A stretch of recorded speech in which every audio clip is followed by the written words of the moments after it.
show today. Thanks again, Leonard, for joining us. Well, thanks, Mari. It's always a hoot.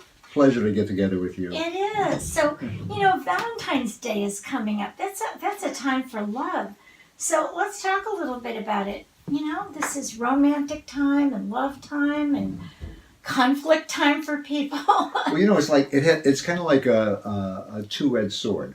Valentine's, obviously, Hallmark, chocolates, flowers, Yeah. and for couples, it can be a really special time, a time to celebrate the relationship, to highlight love in the relationship. Yes. And it also presents some heartache because sometimes expectations are not met. And then if expectations aren't met, well, then there's going to be some problems. Right. And sometimes it just kind of brings up all the issues of how those expectations aren't met. So people might even break up on Valentine's Day. That has happened, absolutely. Or they just get so depressed on Valentine's Day. So we want to make this kind of a happy one. Let's talk about, so what is love?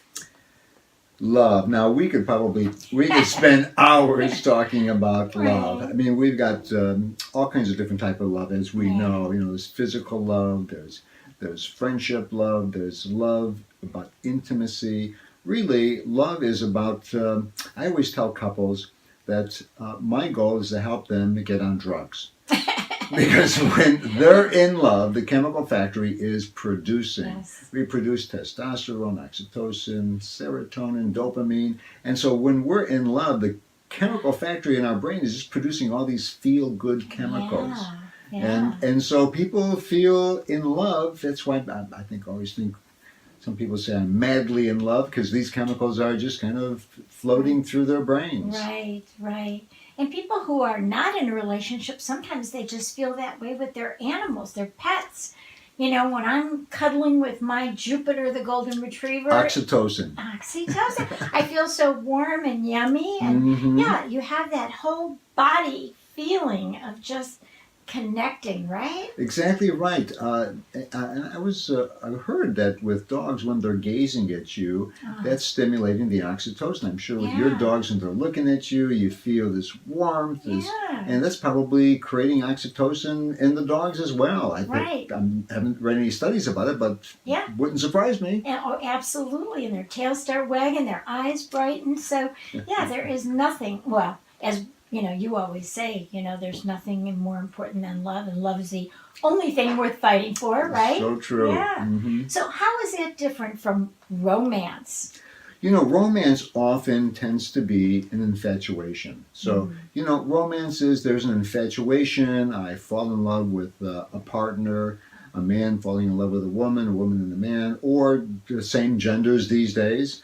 That the romance, when it's infatuation, is more chemically driven. It's like, Yes. whoa, I'm just mad, head over heels involved with this other person, without really going to the deeper levels of love, which is about really appreciating and recognizing who the other person is and loving them unconditionally. Right. So what happens when we've been in a long-term relationship? How do you reignite that romance? That's a great question because, for love to continue to flourish, as we know, Mari, individuals have to give time to it. Yes. So I'm a writer as well, and so to write a book, I have to put time and energy into writing a book. And so if I'm in a relationship, I have to put time and energy in the relationship. Yes. Often couples think we're in a relationship, we just kind of drift or just let it happen. Yeah. But it does Or require get time and complacent energy. about it and Yeah. don't nourish it anymore. Yeah, Right? that's it. Because I know for you, I mean, you know that you and Lloyd have had to put a lot of energy and time into creating a relationship, Yeah. right? Going on Yeah. vacations, spending time talking, dealing with communication. It's all Yeah. part of building a Yeah. relationship. Yeah. I know. I think it's so important for us to appreciate each other Mm-hmm. and say it. You were telling me a cute thing about one of the couples that you had. They just weren't able to express what they want, or it was hard to express appreciation. It was, it was just so I had this couple, and then they came in, and his complaint was he didn't feel appreciated. I said, well, did you ever tell your partner that you would like appreciation? And his response was, she should know that I need appreciation. I said, well, why don't you just let her know? Why don't you say, I'm really feeling kind of stressed out. I would love some appreciation.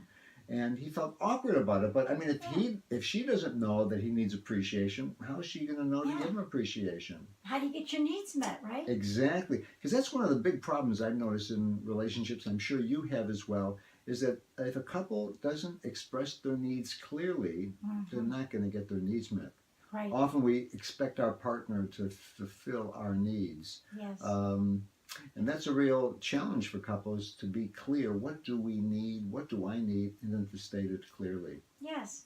I remember I had a couple that was divorcing, and the husband said in mediation, she never loved me. And she kept saying, how could you say I never loved you? And he said, because you never cooked for me like my mother. So, I mean, that kind of leads into that whole thing of the 5 languages of love. So let's talk about that, because that's going to be important for Valentine's Day. It is, because, and think of Valentine's Day and what will create love feelings in your partner. And so there's 5 languages of love. There's affection, touch. So if you're holding hands, sitting next to each other, just having affections, for some individuals, that's their primary language of love. Right. Another one is appreciation, being able to say, I love you, I care about you, you're important, oh, you're just so beautiful, you're so handsome. And then there's quality time, spending quality time with your partner. So let's say Valentine's Day, you want quality time, you want to say, I love you. You don't want to come home at 9 o'clock at night and go to sleep on Valentine's Day, right? That's so true. And a 4th language of love is gifts. So usually you give a card, or you give flowers or chocolates or something as a gift. And the last thing is acts of service, doing something nice for your honey. Yes, yes. Mm-hmm. And we always talk, my husband is one of those who will do acts of service as he's fixing up our house or he's drilling something. He feels like that's great for him. And mine is words of appreciation and words of love. And so you like when Lloyd writes you a poem, right? Oh, I have to add, that isn't something he would rather do, but I love a poem. So I don't want a birthday gift. I don't want a Valentine gift.